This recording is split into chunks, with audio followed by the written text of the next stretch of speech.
Okay. Once again. Are we sure? Yeah? Yeah, we're on, man. All right. This is Inherently Human, and Aiden famously has an excellent description of what this podcast is about. So, if you would elaborate, please. The motto that I ad-libbed in the very first episode that I've changed every single time, but to the best of my memory, it's all the things that you already know, but we're just saying it for you, so you don't have to. And what I thought about in that context is, in another way, we are an adjunct of other people's brains. That is, we've had our individual experiences. Maybe people who are listening haven't had those exact experiences or haven't had them yet. So we're talking about stuff and thinking about things that they would probably echo had they had the same experience as we do. Right. I mean, that's creating a realm of empathy. Yeah. Kind of. Yeah. It's funny. I actually kind of wanted to talk about empathy today, so I'm glad you brought that up. All right. The reason I wanted to bring it up because it's week 5, something like that, for PSU students right now. And so it's just getting into midterms and people are getting pretty burnt out with classes. And so it's just kind of a struggle for everybody. And it's when my friends ask me, or when people ask me who are students as well, "Oh, hey, Aiden, how you doing? Like, what's going on?" And all I do is, and I look at them. Because it's a burden for you at this point. I mean, kind of. It's a struggle, is what it is.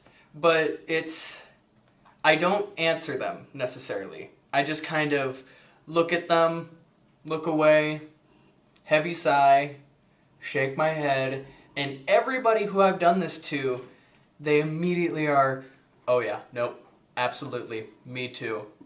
And it's very unique to have this realm of non-communication, yet be able to communicate everything you need to just by doing that. On the other hand, you are all in exactly the same context.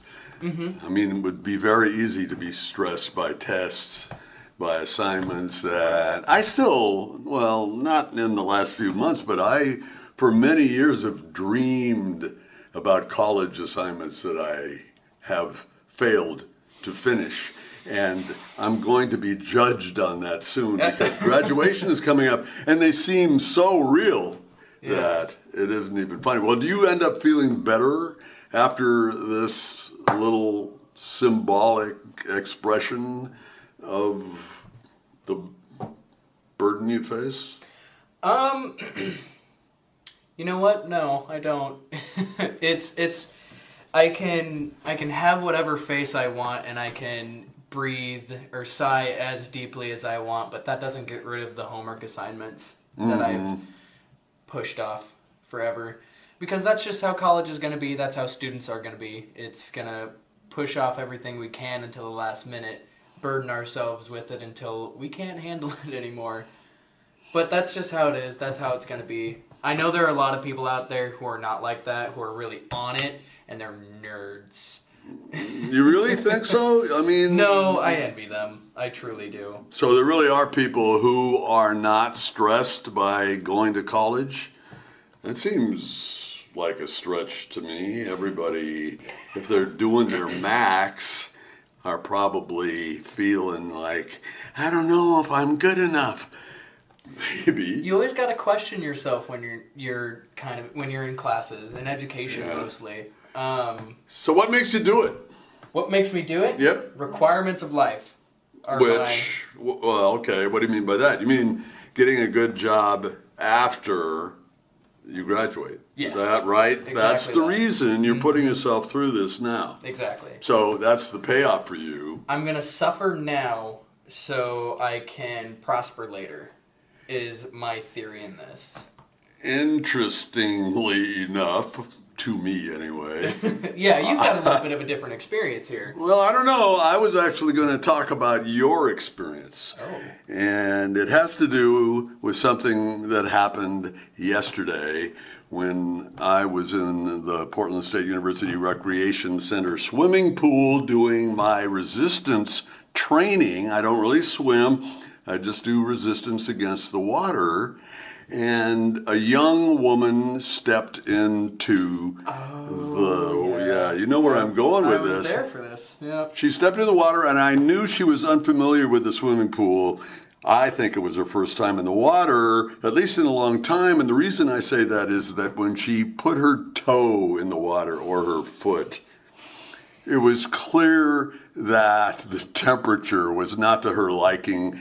She was put off by what she perceived to be the really cold water. Everybody who's swum or spent time in a pool over a long period of time knows that your body regulates itself really fast Pretty to the quickly, temperature. And so the best thing is just to ignore that first shock and go ahead. Well, she got in the pool, I said hello, and she was sort of tentative in her greeting to me, and I forgot about her for about 4 or 5 minutes. But then at a certain point, I heard this yell of terror, and there must be something in human nervous systems where if another person shrieks in a certain tone, you know they really mean it. Oh, yeah.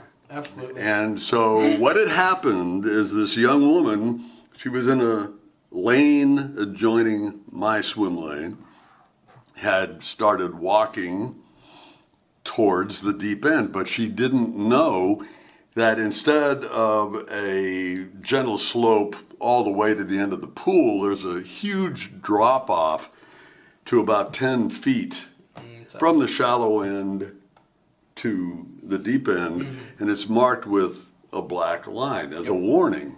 She didn't know about that. Nope. So she walked right past the black line, and suddenly there was no floor, and it terrified her. And so the next moment after she shrieked was pandemonium, because a lifeguard jumps in immediately.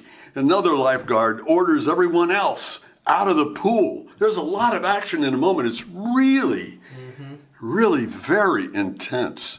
And what made me think of you is that you've more or less chosen not just to be a lifeguard now, but you want a career in aquatics. Correct. So what you're working for now, the reason you take all these tests and have to deal with certain kinds of unpleasantness is that your reward will be That being career. in aquatics, being in that environment. And I wonder where that drama, by the way, that's the only time I've ever seen anyone at risk, at least that I knew was at risk, in the swimming pool. I've never seen that kind of drama except yesterday. And I wonder where that kind of experience fits in to your desire to have a lifelong career in aquatics, of all things. So, to kind of understand your question, why do I do the things, why am I going through school to go into this job if I know the drama and all the chaos that ensues? Well, I'm not questioning it in the sense of why would you put yourself under that kind of stress. Yeah. I'm actually wondering if in some way it draws you to it. Ooh. The drama, maybe. So that's an interesting question, because I've always been the quote unquote the perspective of the rescue, you know? I've always been the guard and not the guarded. Yeah. And so to hear it from your perspective as just a bystander in this whole situation, not really understanding all the things, all the steps that we go through as lifeguards. No, I didn't know any of that, really. I mean, I guess I should have known. I mean, you don't need to. That's the thing. Mm-hmm. There's a lot that we do as guards that is a lot of behind the scenes stuff that the average bystander will never understand. Well, Right. they would understand. I shouldn't say that. They don't need to, at least. And so the process of guarding goes as such. If there is someone who is struggling or drowning, we as lifeguards need to react, respond, and reach. So we need to react to the person who is struggling, drowning, whatever. We need to respond, so activating our whistle, making sure that the facility knows, and then jump in the water and then reach our victim within 30 seconds. Mm-hmm. All of this happens super quickly, and we're drilled in this all the time. We're always constantly working, we're always practicing, trying to get that process down as fast as possible. But generally, American Red Cross says 30 seconds.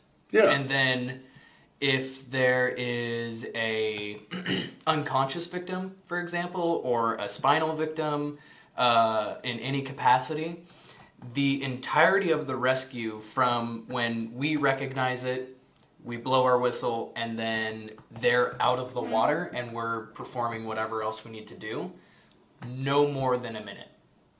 Right. No So, more than a minute, minute and a half. in other words, you might be doing artificial resuscitation kinds of procedures, and you know what they are.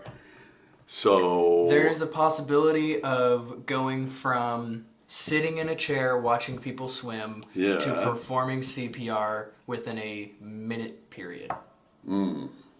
See, and that is what makes me wonder what the relationship is between that awareness you have and your desire to pursue this career, really. I mean, the idea of, maybe it's the idea of really being of service, you could say. Somebody who wants to fill a role that you know that you have the nervous system to handle it, you have the intelligence to remember how to do CPR,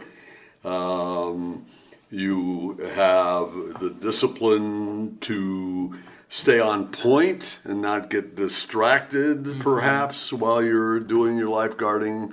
Those are all part of the ability to do that job, but then there's the desire to do a certain kind of work.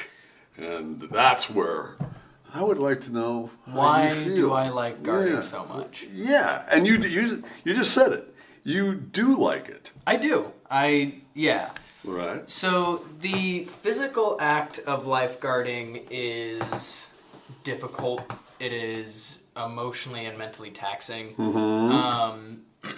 A lot of people would say, "Oh, it's not that hard. All you do is watch people swim," which is true. A lot of the time, it is true. It's absolutely It's true. just utter We sit there, mundane banality, I guess. but the difficulties that come through with that is that we have to put all 100% of our attention on those people swimming. Because at any second, kind of like what I was saying before, I could go from sitting in that chair watching someone swim to performing CPR, breaking ribs, and pushing someone's heart for them, breathing for them within a minute, within a minute and a half. It can happen so quickly, and that's why it becomes so taxing, is because we're always watching for that. We're always scanning and always making sure that, you know, in your head, you're constantly like, all right, if that person goes down, this is what I'm going to do. If that person starts to struggle, this is how I'm going to do it. You're constantly going through that in your head as you're watching these people swim. What struck me yesterday was as though a switch had been tripped, and suddenly that mundane, everyday, people come in and swim and they leave, or they go into the hot tub. Almost no one says anything. They just do their exercises and leave, and it goes on uninterrupted the entire day. Yep. And then in a moment, it went from that to a rather extreme situation. I mean, I was in my lane, and I guess it was Willis as a lifeguard said, "You got to get out of the pool now." And the reason I guess that happens, they want to clear the entire pool because they want to make sure that there is nothing else going on besides this one person who suddenly became terrified while they were in the water. So, to provide a little bit of context, this rescue was performed by one of our guards at PSU. Yeah. Her name's Sam. She's one of our gooder guards. I like her a lot. She's our head guard there. She did a fantastic job. The victim was an active drowning victim, which means that they were conscious and they were just going up and down in the water, where they were in the drowning process. Yes. But they were just in the very first parts of it. But she was terrified. Absolutely terrified. Because drowning is one of those really scary things, and I can obviously attest to that. So drowning as a process is something that if you get caught in it, or if you start the process, unless there's someone there to help you, you can't get out of it on your own. That it's not gonna happen unless there's some outside force. That includes ledges that you might be able to put your foot on or grab onto, any kind of floating object, or a lifeguard, another person. Those are the only things. If you're out on your lonesome, if you fall off a boat, anything like that, into the middle of water, and no one is there to help you, that's it. That you're done. Yeah. You can't. And so it justifies the reaction of a lot of people. And so... What do you mean by that? You mean the reaction of the people who are there to do the rescue, or the terror makes sense to you? The terror.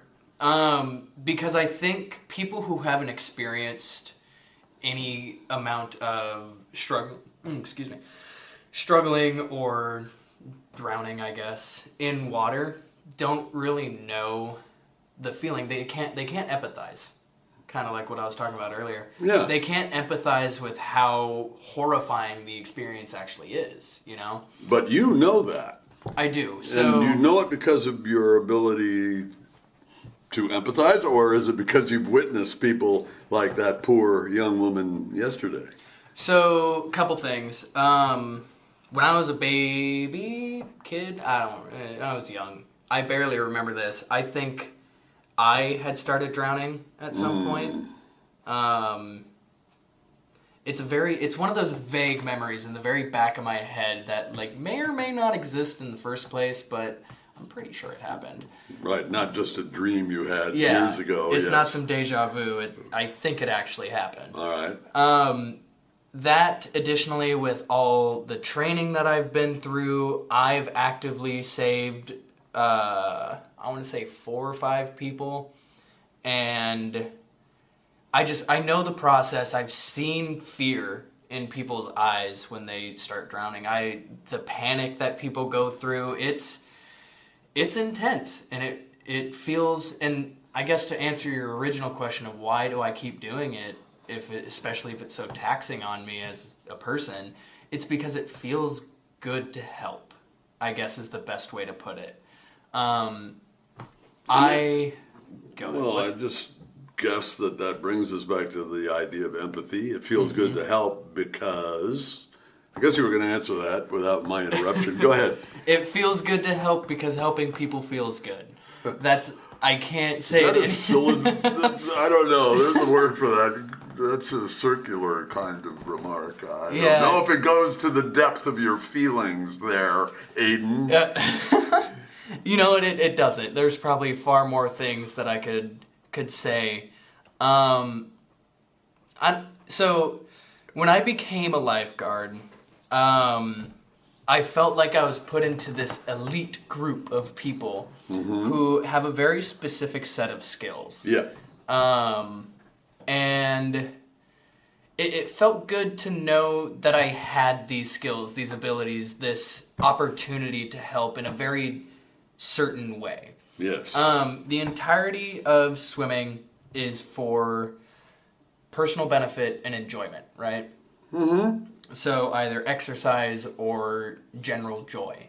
Right, just the pleasure of being in the water, feeling your body moving through the waves, Yeah. whatever it is, yeah. And so as a lifeguard, what I'm doing is that I'm providing that service for people to enjoy themselves while keeping them safe subsequently.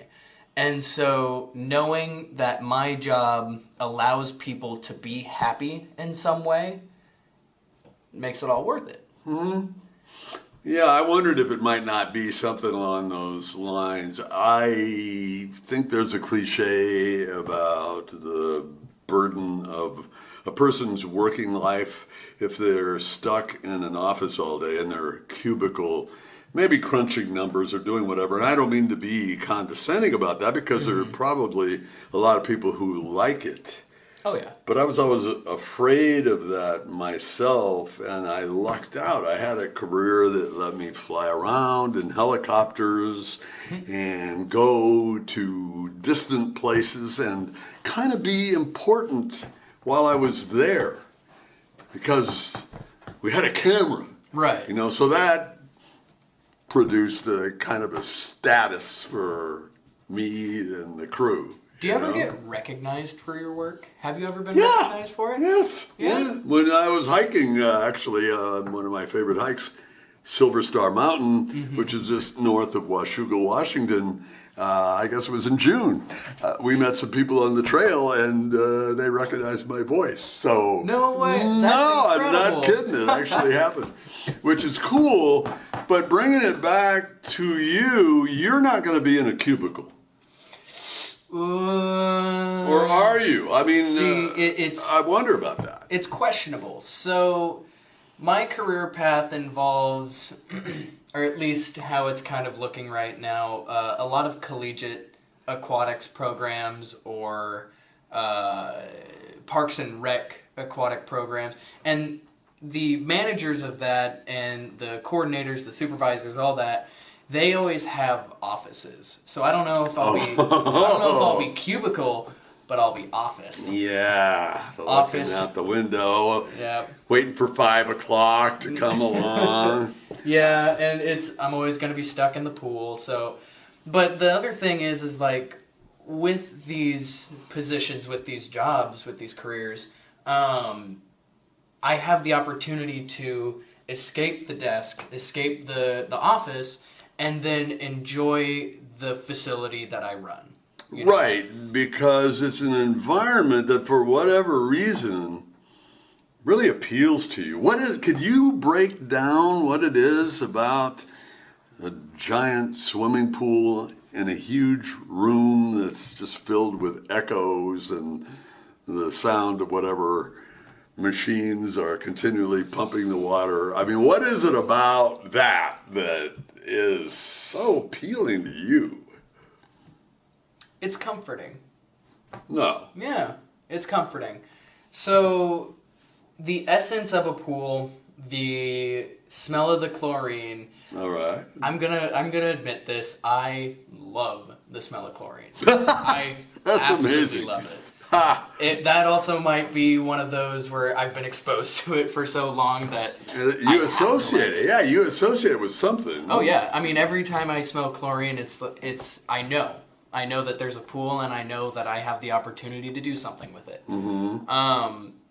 And so it's mostly the smell. Honestly, it's the smell. It's the feeling of the air. It's kind of gross air. I will admit to that as well. It's humid and it's kind of stuffy sometimes. Maybe. I've not noticed the stuffiness, but I'll just take your word for it, yeah. And so having the smell and the feeling all come together and knowing that my experiences at pools with those smells, with the feelings, with the general placing of everything is comforting to me. Yeah. Ultimately. And so one of the biggest reasons I continue guarding is because of the people that I meet. Their intelligence, their dedication. Just- what is it about them? I mean, are they unique? Are they different than the people you would meet otherwise? Well, yeah. So, I've always loved my coworkers. That's a huge thing. Yeah. And a lot of the job is being isolated and quiet and pretty stoic. You're not supposed to talk. And so when you do get to talk to people, it becomes far more personal because we have to get in what we can before we have to separate entirely, you know? Mm-hmm. And so either my coworkers or patrons that come in, I mean, you, for example, you know, how I was supposed to be alone and watch the water and be silent and do that. But Jim would come in and he would talk to me and we'd have a conversation, and it felt good knowing that someone I was providing a service to was enjoying themselves, and I was providing this conversation and he was talking back to me, and it was just, I don't know, I don't get that opportunity many other places. Yeah. Also at the PSU Rec Center, I do student building supervision, which is... Student building supervision? What does that mean? So the title itself is student building supervisor. Okay. And what I do is that I put on a gray shirt, I have a radio and keys, and I do laundry. Okay. That's what I do. All right. And in that time, I'm usually at the front desk or up with the fitness people or, you know, just kind of wandering around. And I have all this opportunity to talk to people. Mm-hmm. I have opportunity to talk to my coworkers, patrons, anything like that. But it's not the same. Because I have so much opportunity to talk to people, and this is far more of a social job than lifeguarding is, I don't have that drive to connect with the people. Okay.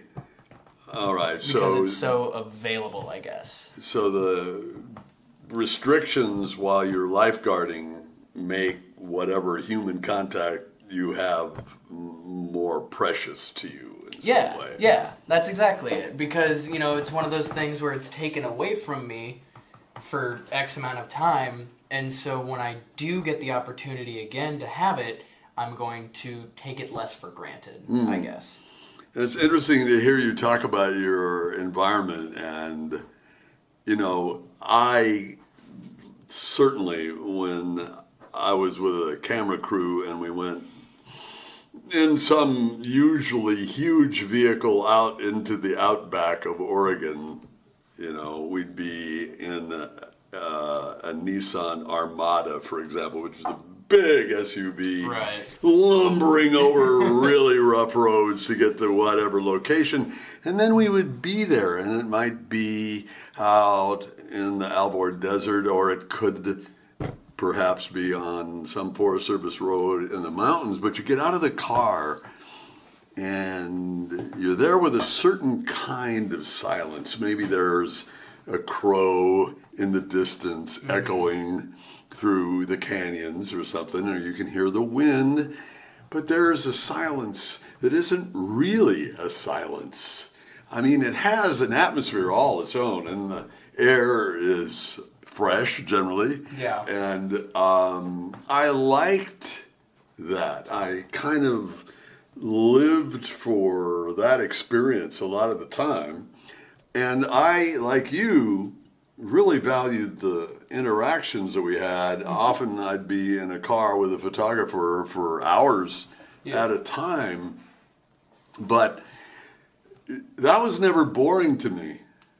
Somehow there is a respect that got generated, at least in my experience, between the photographer and the producer, and so we kind of have to know what the other person is thinking a lot of the time, because you're moving really fast, you're trying to get all of the elements to be able to put a story together. So you develop this intimacy of a certain type that's very creative.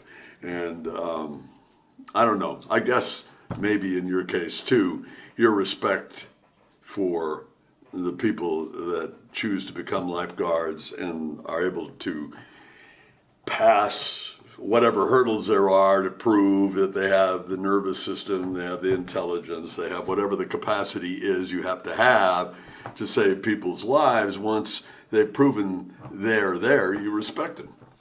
Absolutely. See, anybody truly has the capacity to become a lifeguard. It's the capacity to stay one that is much harder. Say more. I don't know what you mean. So the Red Cross offers lifeguard courses all the time. I teach them. I've taught several people. Anybody has the ability, has the capacity, has the physical need to be a lifeguard. So You can be a lifeguard if you tried. I don't know about that. Oh, one other factor we sometimes mention on the show is that there's a 50-year age difference between 52. Aiden and me. Well, it's more than that. It's 52 years, I guess, because Aiden, in my understanding, is 20, Yep. and I'm 72. So he just said I could be a lifeguard. I think if you tried hard enough, I think you could do it. I got so many aches and pains. I'm not so sure about that.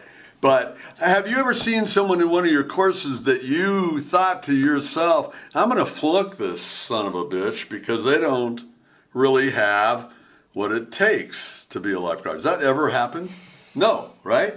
Never has. You kind of said anybody can be a lifeguard. Yeah, I mean, there are prerequisites that you have to pass. Oh, before they get to your... Yeah, before they can even be in the class. Okay, I see. So the prerequisites include a 300-yard swim, a brick tread, and a 2 minutes treading without your hands. A brick tread? Yeah. You tread water with holding a various Aquatic number brick. of...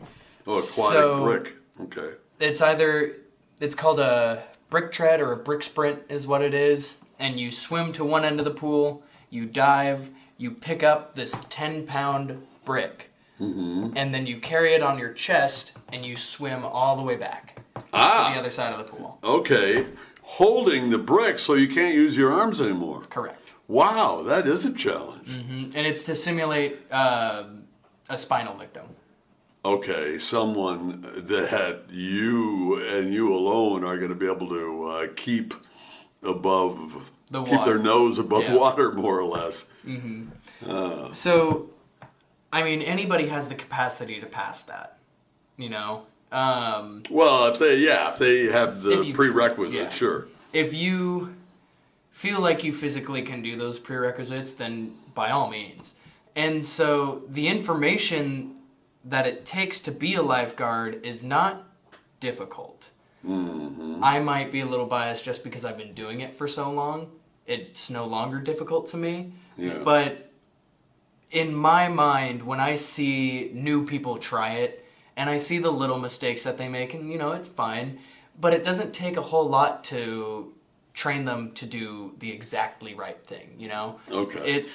The skills are easy, the first aid is easy, the CPR is easy. Training for it, easy. The actual act of doing it, the physical, real deal act, takes a little bit of guts to do that. And so... Well, what do you mean now? The actual fact of doing... A rescue. Oh, right, in real time. Yes, it does seem like that. Yeah. Everybody was calm yesterday rescuing that poor young woman who was so terrified. Everybody was very calm and matter of fact. Their affects didn't change at all. And I thought that was impressive. And you're saying a lot of people might become so agitated they would lose their focus, and that would be a person you might redline and say, I don't think this is exactly what you want to do. Yeah. So the way that we kind of figure that out is that we perform scenarios. And so during the lifeguard course, what happens one of the final things that you have to do is that you guard from the side of the pool or in a chair or wherever you are. Yeah. And always in theory anyway, watching. And one of your teachers or one of the other guards or someone will at some point start drowning. They will give you no warning. They will give you no criteria. There will probably be, at least when we try to do it, there's a ton of people in the pool, there's everything going on, and then we give the victim a specific place that they need to do a specific drowning scenario. You mean this could be during lap swim? Wow, with the lifeguards being tested, given no heads up that this might happen on this day. Ironically, right? Ironically, Yes.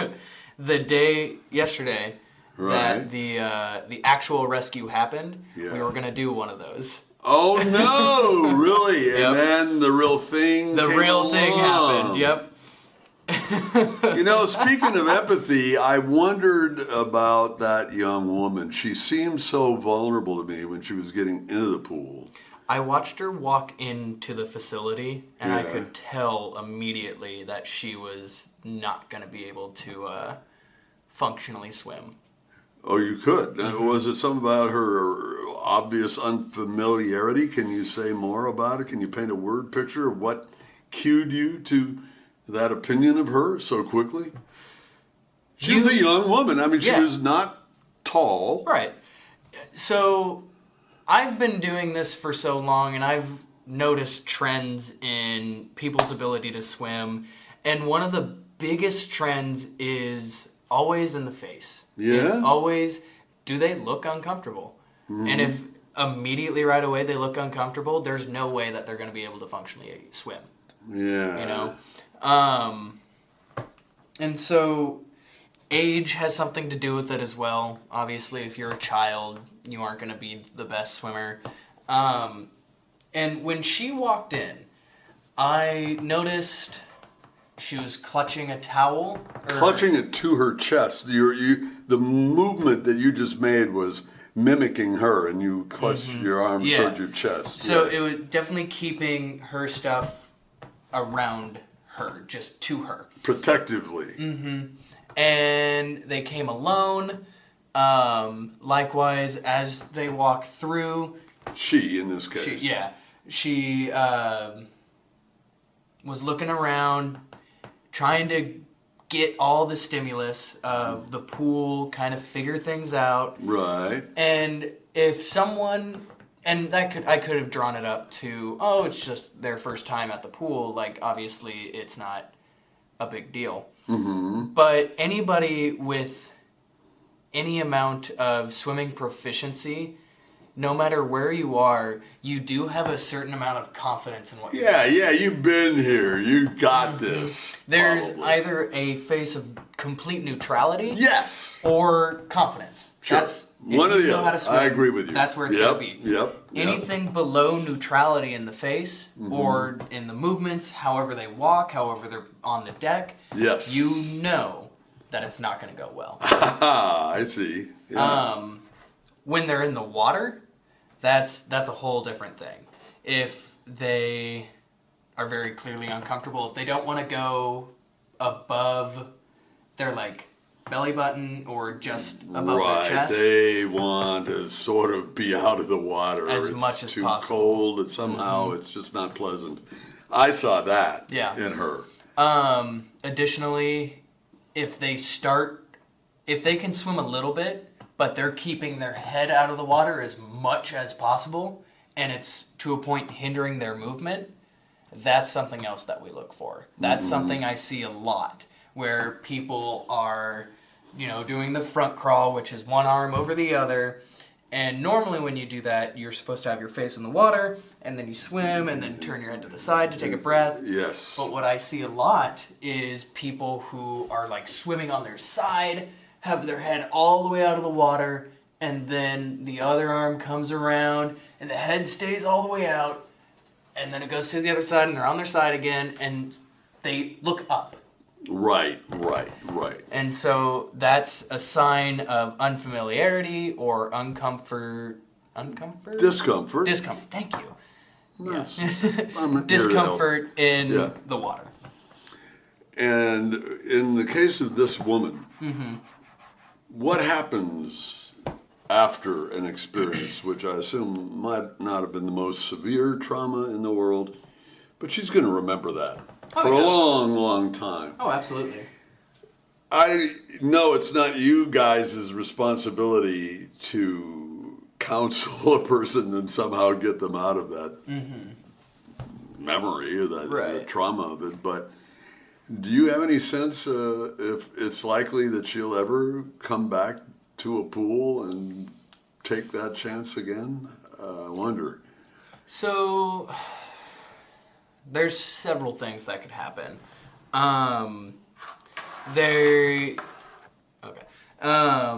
She could be too traumatized or scared about that experience happening because she took a chance and that chance ended up being terrible.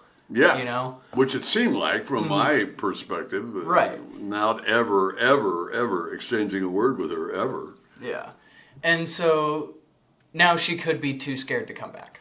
Totally Yeah. understandable. Or now she knows, she didn't know about the black line in the pool before. Now she does. Now she has that information. She has the information that the guard is on top of things. As soon as she started struggling, they were in the water. Yeah, And right so away. she now knows extra information. She now knows how efficient the lifeguards can be Yes. in their training and everything. Right. And so she could come back better prepared and with a bit more, planning in mind as to what she wants to do and how she plans on doing it. Mm-hmm. And so, I mean, it's with anything like that, it's always kind of a 50-50 thing. Of all the people that I have rescued when I was at the North Clackamas Aquatic Park. And you did have to do that how many times approximately? 4 or 5. Really? Mm-hmm. That's a lot. Oh, it was a big water park. Oh, Yeah. man. There was a guard who had in a year 32 rescues. No! But I do want to point out that most, if not all of them, were bullshit. Oh, and how do you mean? They weren't really drowning? No. Or I watched half of them. They weren't drowning. so what was he doing? Just trying to build up his statistics somehow then? Are you I think saying? so. Oh, no! Yeah. A fraud amongst the lifeguards. It's a travesty. A hero complex. Yeah, right? Or something like that. But, it happens. I mean, we always say better safe than sorry, but if you have to stop operations in the pool a dozen times Get everybody out of the pool. and do all the whole thing, and we got to go through all the paperwork to inflate your ego, then fuck you. Well, from my perspective, I learned a new dimension of what happens at a public pool yesterday, and I was impressed with the entire dynamic. I was impressed with the machinery that kicks into gear when someone's at risk at a swimming pool. Mm-hmm. And I had no idea how that worked before. And it was very impressive to me. Watching guards work when they actually do the rescues is fascinating stuff. It is. If you're interested, there's a in-water skills training tonight for guards if you want to watch. I've not thought of it. I can check my schedule, maybe. That might work. I don't know if we should start making lifeguarding a spectacle, but, It is interesting, though. we work for snacks. That's admirable. For you require so little. Yeah. We're at 43 minutes plus right now in Inherently Human. I guess that means that we should start to wrap it up. I think so. I've said my part. Do you have anything you want to... No, I think all I really wanted to say in summary was how impressed I was with the functionality of everyone involved in that rescue. And again, I guess what really comes to mind for me is the fear that this young woman was able to express in microseconds by crying out. I mean, I got it on a visceral level how terrified she was. And, you know, I really thank God that you people were there to take her out of that horrendous situation, really. We appreciate the sentiment. Actually, we don't get recognized for what we do a lot, so it means a lot to hear that, and I'll definitely let the other guards know. Cool. And now they can hear it for themselves too. Oh yeah. If only they'll look for on whatever site. We decided to put these on again. Yeah. So currently we have it on SoundCloud. Additionally, we have started adding it to YouTube. Yes. So we're cross-platform, and so we'll start being more popular eventually. Yeah, I think you're right. I have faith in us. My name's Jim Newman, I'm Aiden DeBoard. and this is Inherently Inherently Human. Human. Episode what? Eight. It's 8. Eight. This It's is 8. episode 8. Thank you so much. Have a great day and be safe, please. Bye-bye.